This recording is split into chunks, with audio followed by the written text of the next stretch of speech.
Radio República, la voz del Directorio Democrático Cubano, presenta La Casa Cubana. Julio Estorino nos lleva a un encuentro entre amigos. La Casa Cubana. Saludos amigos, bienvenidos a La Casa Cubana. Bienvenidos a este espacio de Radio República, donde lo que tratamos es de congregarnos precisamente para, estar en la casa y ver la casa. Así que quiten el ganchito de la puerta, empújenla, vengan, arriben para cada uno de esos tauretes medio desencolados que hay ahí y vengan para acá. No importa si lo que nos rodea pues es prácticamente ruina, si nos sentimos pesarosos cuando miramos la casa cubana y la vemos el estado de maltrato, de decadencia en que se encuentra. Si estamos aquí es precisamente porque no renunciamos a ella, porque queremos poner sobre la mesa los asuntos que nos preocupan, y yo creo que hacer eso es ya comenzar a caminar hacia ese día en que todos nosotros pues podremos echar a andar, estamos andando ya hacia ese día en que vamos a poder levantar esta casa de nuevo, fortalecerla, limpiarla que hace mucha falta, ponerla bonita y sobre todo abrir sus puertas y ventanas para que todos sus hijos puedan ser felices dentro de ella. En esa tarea ustedes son esenciales porque nos dan el estímulo de escucharnos. Y nuestros invitados pues son la otra parte importantísima acá, porque ciertamente comparten con nosotros sus opiniones, sus experiencias, su visión de las cosas. A veces estamos de acuerdo, a veces no estamos de acuerdo, pero eso es lo que queremos ver en Cuba, el respeto a las opiniones.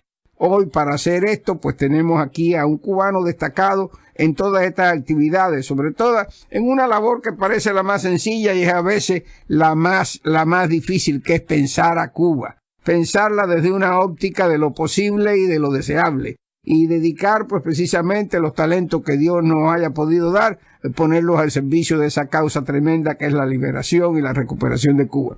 Estoy hablando de Julio Schilling. Julio Schilling, que es un politólogo, conferenciante, escritor, es director del Foro Político y la publicación digital Patria de Martí, un hombre con experiencia y estudios sobre política en la Universidad Internacional de la Florida, miembro también de la Asociación Americana de Ciencias Políticas, de asociaciones internacionales, ha publicado varios libros y es uno de los perennes preocupados por la situación cubana. Julio, gracias por acompañarnos. Bienvenido. Un placer, Julio, estar contigo y estar con Radio República y con nuestro hermano pueblo cubano en la isla. A mí me gusta, sobre todo cuando se trata como alguien como usted, que yo no había tenido la oportunidad de entrevistar anteriormente, pues presentárselo a la gente, a los que nos oyen, a ese pueblo cubano. Es decir, mi primera pregunta pues tiene que ser, ¿quién es Julio Schilling?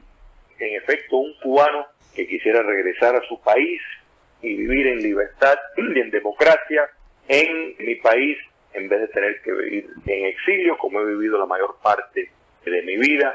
Soy politólogo, escritor, y de nuevo nunca dejé a Cuba. Siempre he vivido dentro de la nación cubana, aunque de nuevo fuera de su territorio y en libertad. ¿Dónde nació Julio Schilling? ¿Qué parte de Cuba? En La Habana. A los 6 años salimos de Cuba, unos 3 meses en España y nos hemos radicado en los Estados Unidos. Por unos años vivimos en el área norte, Ajá. área de New Jersey, Nueva York, como muchos cubanos, tengo mucha familia allá, y ya hace un tiempo pues aquí en la capital del tejido cubano, en Miami, viviendo. ¿Qué es, si se le puede explicar a nuestro oyente, qué es Patria de Martí, que ha sido pues lo que podemos decir como un frente de batalla de Julio Schilling en estas cosas?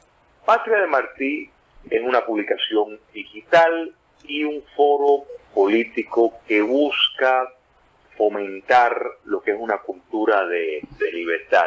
Hay, Julio, como tú bien sabes, una necesidad de promover una ética democrática. Ajá. O sea, los enemigos de la libertad se han encargado muy bien a través de los años de tratar de impactar la cultura, de tergiversar conceptos, de desnaturalizar valores con el fin de buscar una permanencia en el poder.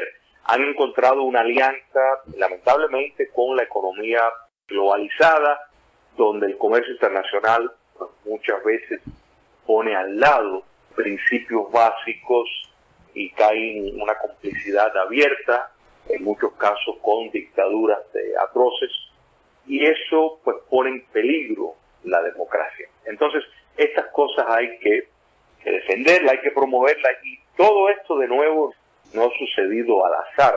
Claro. Yo creo que nos podemos remontar, si queremos, a lo que ese comunista italiano, Antonio Gramsci, pues llamó la cultura hegemónica. En otras palabras, por medio de la cultura, y esto fue la gran discrepancia que él tenía con otros marxistas ortodoxos, él consideraba que la cultura era mucho más importante que la economía en determinar el proceso político, y tenía razón, sí.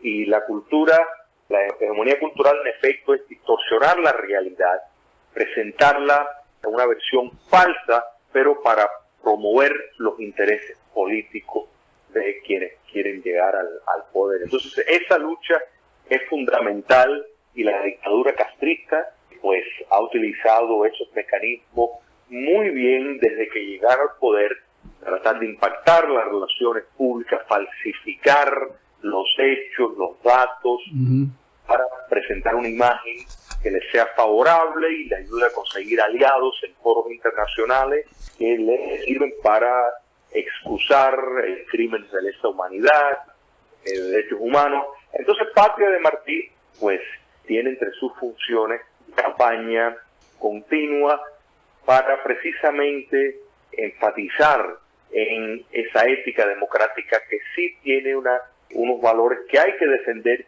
y nociones falsas que hay que combatir, porque muchas veces damos por hecho que el ciudadano entiende las cosas claras y no es así. ¿Cómo se conecta uno con Patria de Martí? Y hay que decirlo despacio, lógicamente, por si alguno de nuestros oyentes en Cuba puede acceder a Internet, que tenga la oportunidad de saber un poco más. Pueden ir directo, así, patriademarti.com, ahí está la página, ahí se pueden contactar, ahí para dejar mensajes. Nosotros estamos constantemente poniendo videos, artículos, información, filmaciones de todos los eventos que tenemos. Acabamos de tener uno sobre la nueva Guerra Fría, sí, donde hablamos del nuevo papel que Rusia, que de nuevo ha revertido al despotismo con un simulacro democrático bajo el manejo de Putin, y la alianza que tiene con la dictadura de los ayatolás en Irán, que esto es un peligro impresionante porque vemos el papel que tiene Irán en el hemisferio occidental y la alianza que tiene con Rusia. Hablamos de las dictaduras del socialismo del siglo XXI, de nuevo, el nuevo emblema. Son los fenómenos políticos más notables de la actualidad. Bueno, amigos, Julio Schilling ha escrito varios libros. El más reciente de ellos, que ha provocado esta invitación aquí a la Casa Cubana, debo aclarar que yo no he tenido la oportunidad de leerlo todavía, planeo hacerlo dentro de poco, pero por lo que he visto tiene que ver directamente con el futuro de Cuba. Pero antes de entrar en esos detalles de lo que pudiera ser el futuro, quisiera, Julio Schilling, que usted nos diera pues su visión de la Cuba actual y sobre todo del proceso de estrechar relaciones, de restablecimiento de relaciones entre la dictadura de los Castro y el gobierno de Estados Unidos, para situarnos precisamente en el lugar en que se pueda mirar a ese futuro. Mira, Julio, yo francamente entiendo que hay personas que tienen las mejores intenciones en su corazón y han apoyado este acercamiento entre los Estados Unidos y Cuba comunista. Yo no me encuentro en ese grupo por muchas razones, y yo creo que la evidencia nos va demostrando cada vez más por qué eso ha sido un fallo extraordinario desde todos los ángulos. Primero, porque el problema en Cuba no es económico, sino es político y ético. El argumento, la retórica, tanto de la administración actual del presidente Obama como de todos los intereses comerciales y todos los apologistas de la dictadura castrista que han estado a favor de este acercamiento, porque esto ha sido algo que el castrismo ha buscado desde hace tiempo. El acercamiento con los Estados Unidos en sus términos, en otras palabras, que se les acepte tal y como está. Entonces, esta política en efecto ha entregado la legitimidad del reconocimiento en los Estados Unidos hacia una dictadura que no ha dejado de violar derechos elementales. Muchos han criticado la política anterior y han dicho, bueno, no ha trabajado, y señalan, por ejemplo, el embargo. Pero si realmente van a medir y decir que bueno, que el embargo no ha funcionado en traer la democracia. Bueno, tampoco ha funcionado esta política de acercamiento. Que no es nada nuevo esta política en el escenario internacional, aunque ahora un actor principal es Estados Unidos. Es la misma política que muchos países de Europa y de Asia han seguido con el régimen de Castro anteriormente. Exactamente. Desde 1993 la dictadura castrista en efecto abrió su economía a la inversión extranjera, formuló una economía mixta, mayoritariamente consistiendo de empresas dictatoriales manejadas por las Fuerzas Armadas. Esto no era nuevo, desde el año 1993 eso viene existiendo. Cuba está lleno de turistas desde ese momento, e incluso tiene una economía dolarizada por muchos años. Así que si uno es un fracaso, pues esta también es un fracaso. Y aparte tenemos los casos paradigmáticos donde esto se institucionalizó con la idea, porque nos dijeron que el comercio internacional y las relaciones comerciales iban a traer la democracia. Me refiero a China, por ejemplo. Ajá. Y hemos visto desde el año 78, pues esto no ha ocurrido, han pasado más de 38 años y no, la democracia está muy invisible en China, en Vietnam desde el año 87, lo mismo, han una transformación económica y no ha llegado a la democracia. Así que es un mito el pensar que por la economía, por ajustes, por una economía que adopta matices del mercado, que eso va de alguna forma contagiar al poder político y convertirlo en democracia. Eso es una mentira, lo único que hace es fortalecer el régimen. Así que esta política, lamentablemente, ha tenido, a mi juicio, daños terribles, no solo para el pueblo de Cuba, sino para valores que en efecto establecían normas para que una democracia, para poder tener un asiento en la mesa de las naciones democráticas. El presidente Obama ha tirado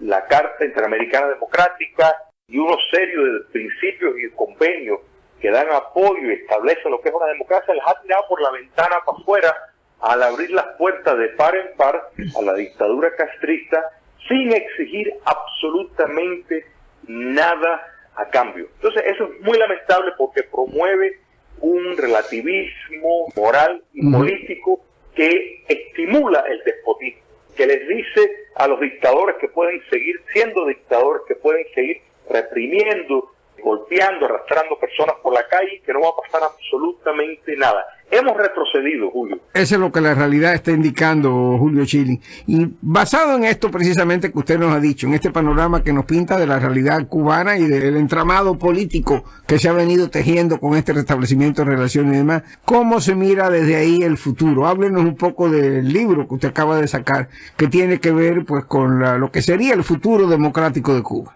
Mira, soy optimista acerca del futuro de Cuba porque el comunismo no solo no es reformable, sino no puede subvencionarse por sus propios mecanismos, excepto cuando el mundo libre le da asistencia. Y eso es lo que precisamente nosotros tenemos que combatir. El libro Democracia en Cuba, un manual conciso, en efecto es prescriptivo, o sea, tiene un recetario de 10 factores que tienen que estar en práctica si se quiere llegar a la democracia. Porque hay una equivocación, muchas personas confunden liberación con democratización. En otras palabras, se cae un régimen y hay una suposición falsa de que ya se está en democracia. Y no es así. En otras palabras, la dictadura mañana se puede caer y hay que entender que la dictadura castrista perfectamente puede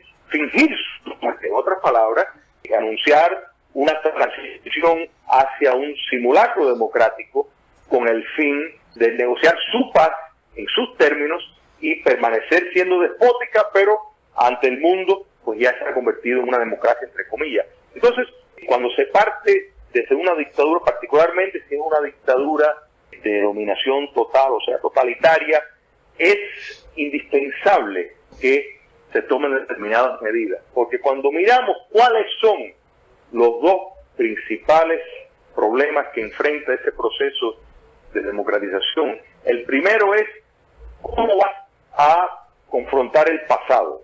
Ese es el primer grave problema, porque es un pasado tenebroso, un pasado que contiene crímenes de lesa humanidad, violaciones sistemáticas de derechos humanos. El pueblo tiene derecho a la memoria colectiva y tiene derecho a tener respuestas de lo que ocurrió.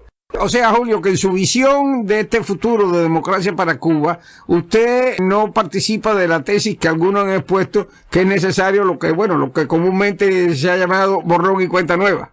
Por supuesto que no, porque es que el borrón y cuenta nueva invita al revanchismo, invita a los baños de sangre innecesarios, porque no se puede, la realidad es que es un mecanismo falso y artificial, porque no puedes borrar crímenes de lesa humanidad. El Holocausto ocurrió, no lo podemos borrar. Claro. Entonces, todo lo que ha ocurrido en Cuba y lo que está ocurriendo no se puede borrar. Eso es una realidad. Entonces, lo primero que hay que hacer es precisamente cómo vamos a lidiar con esto. El segundo problema es institucionalizar mecanismos democráticos. O sea, ¿cómo se va a fundar instituciones democráticas en un país donde no existe? Bueno, para hacer esas dos cosas, lidiar con el pasado y fomentar instituciones democráticas, tiene que haber un proceso de justicia, porque el peor enemigo de la democracia es la impunidad. Un Estado de Derecho no puede existir si hay impunidad. Es su antítesis. Es imposible que puedan coexistir. ¿Quiere esto decir, Julio, que tendría que haber o que se está abogando por un proceso, digamos, revanchista, de venganza, etcétera? Precisamente, un proceso de justicia transicional es precisamente para evitar revanchismo, para que el pueblo de Cuba pueda confiar en un sistema ético, jurídico, político, donde se puedan esclarecer estos puntos. Mira, la justicia transicional busca tres cosas, tocayo. Primero, esclarecer el crimen y quién fue el responsable. Segundo, responsabilizar al que cometió el crimen. Ajá. Eso hay que hacerlo. No importa, esto no es una cuestión ideológica, es una cuestión de sentido común y de justicia. Y tercero, indemnizar a las víctimas. Este proceso sirve para que el pueblo de Cuba confíe en instituciones democráticas, que confíe en la justicia y en un Estado de Derecho. Esto evitaría que personas tomen la justicia por sus manos. Claro. Y lo que realmente ocurrió, los crímenes que cometieron, no se vayan a resolver en la calle, a puertas cerradas, de forma personal, y precisamente vienen un proceso de justicia con todas las garantías del debido proceso judicial. Es fundamental para precisamente derramamientos de sangre innecesarios. El Papa Juan XXIII, en su encíclica famosísima, Pacem in Terris, o sea, paz en la tierra, expuso su filosofía, su creencia, su fórmula, digamos, de paz, donde decía que la paz, para hacerlo de verdad, tenía que tener 4 elementos, que son la libertad, la justicia, la verdad y el amor. ¿Es aplicable esa forma para un futuro en Cuba? Totalmente, y yo me alegro que tú traigas eso a colación, porque la doctrina social de la Iglesia abraza la noción de la justicia. La tesis de en efecto va contra las enseñanzas de Jesucristo, que nos llevó a responsabilizarnos por las acciones, va contra el principio de justicia, va contra las enseñanzas de los doctores de la Iglesia, de San Agustín, de Santo Tomás de Aquino.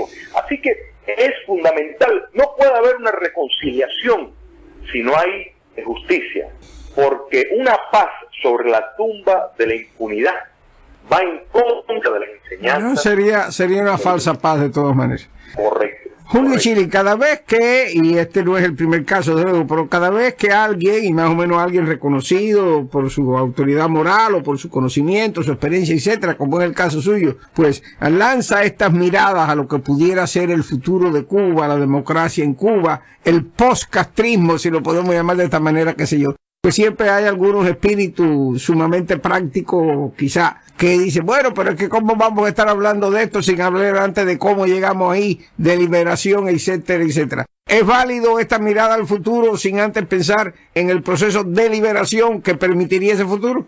Yo puedo entender que se puede argumentar eso, pero aquí es donde está el grave peligro. Hay que entender de que es importantísimo de antemano tener bien claro los mecanismos que tienen que existir. Otro que te puedo nombrar, por ejemplo, un proceso de descomunización. Sí. Es importantísimo porque dictaduras totalitarias dejan secuelas muy profundas. Sí, señor. Si queremos llegar a una democracia, las casas hay que limpiarlas. Si queremos evitar bacterias y evitar determinados males. Y además, es muy válido y además muy necesario para Cuba tener lo que pudiéramos llamar como una hoja de ruta para el día después, de manera que el futuro no nos sorprenda, porque vendrían las improvisaciones, que es precisamente donde se pierde el sacrificio de tantas generaciones de cubanos. Exactamente. Y en esto, mira, hay muchas personas que, como que tú dices, en un sentido práctico, dicen, bueno, pero ¿cómo es que esto se va a poner en ejercicio si la dictadura totalitaria en efecto buscan a comprometer, o sea, una complicidad tácita de parte de la mayor parte de la población por medio de cómo organiza la sociedad? Yo creo que, mira, si nos remontamos a la Alemania nazi, por ejemplo, y el proceso de desnazificación, para que tengas una idea del punto que quiero establecer, cuando concluye la Segunda Guerra Mundial, en Alemania hay 65 millones de habitantes. Una cuarta parte de la población tuvo que hacer algún acto de presencia por su conexión con el pasado. Sin embargo, solo 1.600 personas padecieron de condenas serias. Estamos hablando del 0.00003% de la población.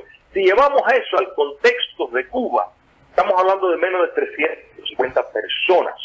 O sea, el ejemplo emblemático, que es lo que quiero decir, de este proceso de descomunizar, o en el caso de Alemania, de desnazificar, en la práctica no es una especie de actitud en masa, pero sí sirve para hacerle el juicio moral al sistema, que es el gran culpable, porque es el sistema el que hay que desmantelar. Esto va más allá, no es solo, digamos, la dinastía de los Castro, porque ahí tenemos el caso de Rumanía que nos da el ejemplo. Ceausescu fue eliminado, pero fue eliminado, ¿y quién lo sustituyó? Bueno, los que estaban con Ceausescu. El Frente Nacional de Salvación era en efecto parte del aparato tenebroso del propio Ceausescu, lo que lo eliminaron a él, pero no fue hasta 13 años después del derrocamiento de Ceausescu que Rumanía tuvo sus primeras elecciones de verdad democráticas. Así que esto, más allá de que sin lugar a dudas la gran responsabilidad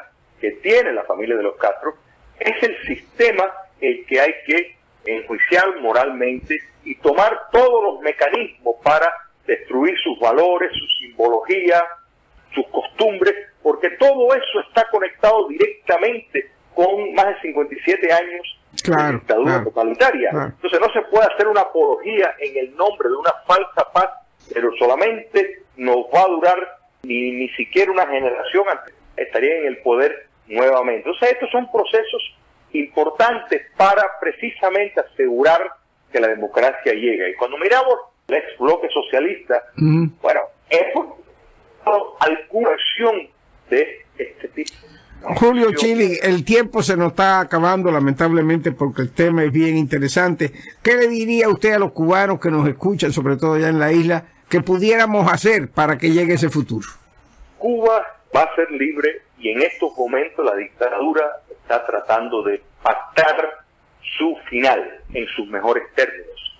Eso es lo que está ocurriendo en todos los pasillos internacionales, en la junta de directores de los comercios. Están usando muchísimos mecanismos para promover una amnesia general de que no ocurrió lo que sabemos que ocurrió. Pero la nación cubana, tanto dentro como la que vive fuera, sabe muy bien lo que es una democracia y no lo va a permitir. Prohibido olvidar, y Cuba será libre y democrática. Muchísimas gracias, Julio Schilling. De veras que lamentamos que el tiempo sea tan corto, pero creo que tenemos una idea muy buena de su visión de futuro. Y felicidades por esta preocupación precisamente por algo que a todos nos incumbe tanto. Gracias mil, esperamos pronto tenerlo de nuevo por acá. Con mucho gusto. Gracias a ti y a Radio República. Bueno, amigos, gracias también a Jorge Trilla, que ha estado ahí en los botoncitos de colores, y gracias sobre todo a todos ustedes por acompañarnos. Los espero en la próxima emisión de La Casa Cubana. Radio República, la voz del Directorio Democrático Cubano, presentó La Casa Cubana. Julio Estorino los invita a un nuevo encuentro entre amigos en La Casa Cubana.